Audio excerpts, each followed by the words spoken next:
How to delete a YouTube account on Android. First of all, open your YouTube application and then go to your profile, and here you can see the Google account option on the second.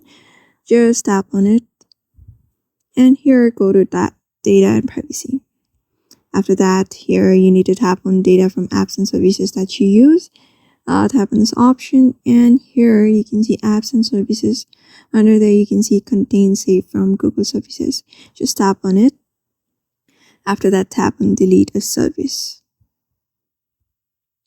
Then tap on the first option, delete a Google service. Just tap on this option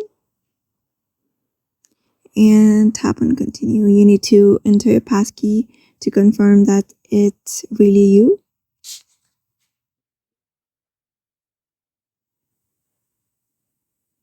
After entering your passkey, you can see the YouTube option on the second. Just tap on delete.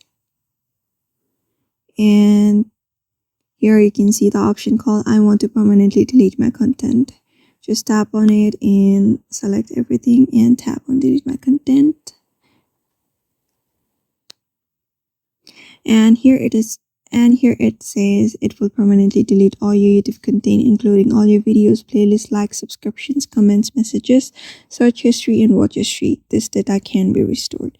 You need to confirm your deletion by typing your email address and tap on delete my content. And in that way, your YouTube account will be, and in that way you can delete your YouTube account from your phone on Android. So I hope this video was helpful to you, and thank you for watching this video. Don't forget to like and subscribe.